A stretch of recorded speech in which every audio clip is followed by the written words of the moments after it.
Good morning students. आज हम कक्षा 8 का गणित पढ़ेंगे।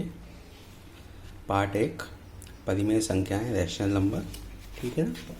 तो हम कहाँ थे? हम प्रश्नावली 1.1 कर रहे थे, एक्सरसाइज 1.1, प्रश्न नंबर 5। क्या है प्रश्न नंबर 5? निम्नलिखित प्रत्येक में गुणन के अंतर्गत उपयोग किए गए गुणधर्म का नाम लिखिए। गुणधर्म मतलब क्या होता है? प्रॉपर्टीज। देखिए, तो गुणधर्म क्या होता है? गुणधर्म मतलब बहुत सारी प्रॉपर्टीज होती, विशेषताएं होती है। किसकी?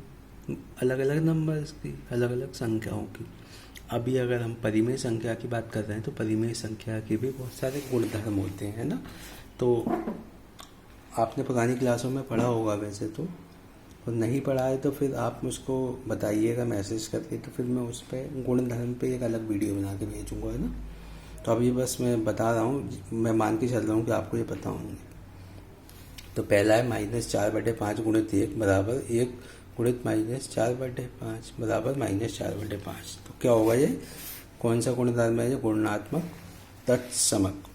देखिए, मान ली दो संख्याएं, दो नंबर है, 2 गुणित 3 करूँ या 3 गुणित 2 करूँ, मेरा उत्तर तो हमेशा 6 ही आएगा।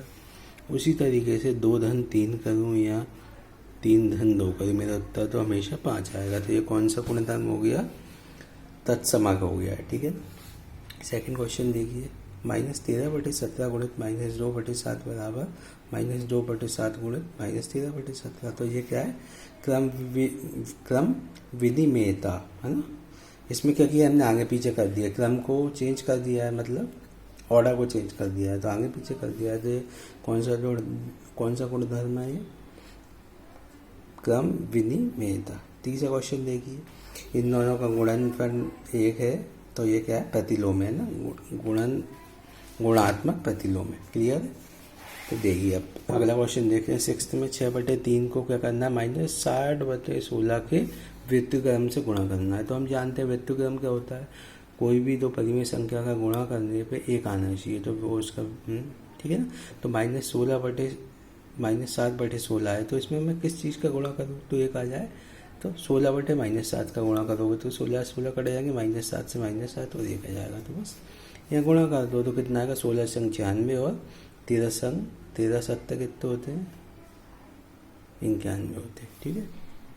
तो इसको देखो, जनरली क्या होता है, ऋण का जो चिन्ह होता है ना, वो नीचे नहीं लिखते हैं, हर में नहीं लिखते, अंश में लिखते हैं। तो हालांकि ये भी सही है, लेकिन आंसर ये ज़्यादा अच्छा माना जाएगा, -96/91। ये भी सही है, ये भी सही है, लेकिन जनरली ज़्यादातर ऋणात्मक चिन्ह वाली संख्या जो होती है ना, जैसे -91 है, तो इसका जो चिन्ह है ना, इसको ऊपर लिख देते हैं। ये कैसे होता है वो अब मैं कभी आपको क्लास में बताऊंगा। अब स्कूल जल्दी खुल जाएंगे आपके। ठीक है, इतना आप ध्यान रखिए। 7th में देखिए, क्वेश्चन नंबर 7 में बताइए, कौन सा गुणधर्म की सहायता से आपने मतलब ये दिया हुआ है कि 1/3 गुणित 6 गुणित 4/3 को आगे पीछे कर दिया है। तो ये क्या है? सहचारिता है ना। कौन सी प्रॉपर्टी होती है? देखिए, ऐसा भी हो सकता है।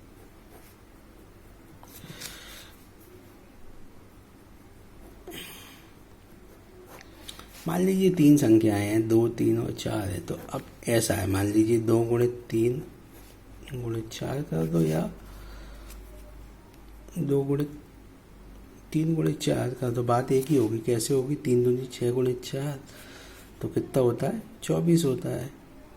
और ये कर दिए, ये 4 दिए 12, 12 दूनी 24, तो बात एक ही होगी। आ गया समझ में? बहुत आसान है। क्वेश्चन नंबर 8 देखिए, क्या -1 गुणित 1/8 का गुणात्मक प्रतिलोम 8/9 है? क्यों अथवा क्यों नहीं, है ना। मतलब ये बताना है कि क्या इसका गुणात्मक प्रतिलोम क्या है? 8/9 है।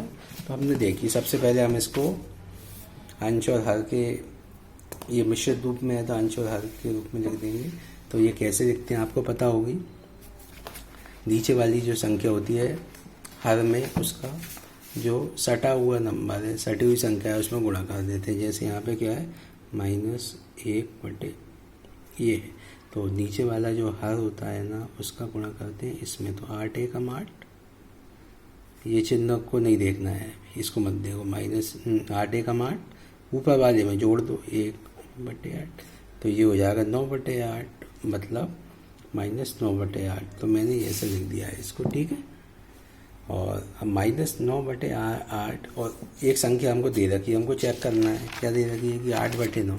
तो -9/8 को 8/9 को हम जब गुणा कर रहे हैं तो सब कट के -1 बन रहा है। लेकिन हम क्या जानते हैं कि गुणात्मक प्रतिलोम में ऋण का नहीं धन का 1 बनना चाहिए। तो ये क्या है, गुणात्मक प्रतिलोम नहीं है, ठीक है ना। उसी तरीके से अगला क्वेश्चन देखिए, क्या 3 गुणित 1/3 का गुणात्मक प्रतिलोम 0.3 है तो क्यों, और नहीं है तो क्यों नहीं। तो हम क्या जानते हैं कि देखिए ये मिश्रित रूप में है तो मैंने कर लिया 3 गुणित 3 9 और 1 10/3 हो गया।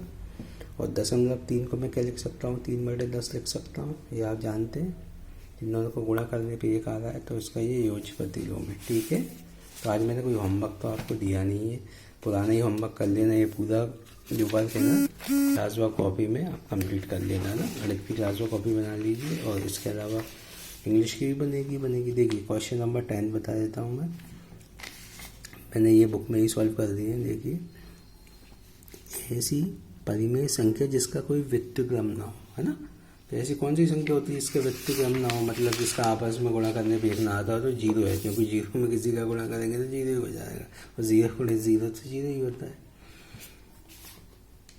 और 0 भी परिमेय संख्या होती है, ध्यान रखना ये मेरी बात।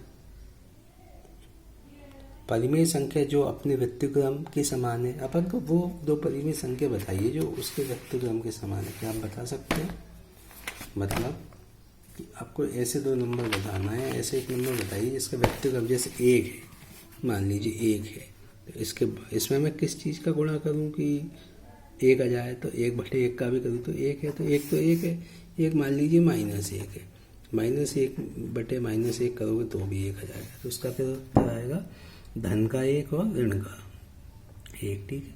तीसरा है परिमेय संख्या जो अपने ऋणात्मक के समान है। तो क्या आंसर होगा इसका, 0 ना। 0 क्या है, वो परिमेय संख्या है जो उसके ऋणात्मक के समान होती है ना। तो अब देखिए रिक्त स्थान और देख लीजिए, 0 का व्यतिक्रम नहीं है, ठीक है। 2 संख्याएं कौन कौन सी हैं, तो एक संख्या 1 और ऋण का 1, धन का 1 और ऋण का 1 स्वयं के व्यतिक्रम है, ठीक है। -5 का व्यतिक्रम क्या होगा, -1/5 है। और 1/5 का व्यतिक्रम क्या होगा, मतलब 1/5 की 1/x है। तो इसमें किस चीज़ का अपन गुणा कर दें तो व्यतिक्रम बन जाएगा। तो x से कर दो, x/x कितना होता है, 1 होता है, ठीक है।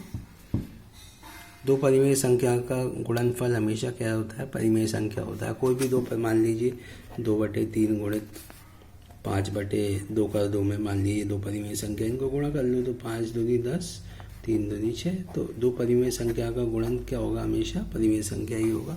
और आखिरी देख लीजिए, किसी धनात्मक परिमेय संख्या का व्यतिक्रम धनात्मक ही होगा, ठीक है ना।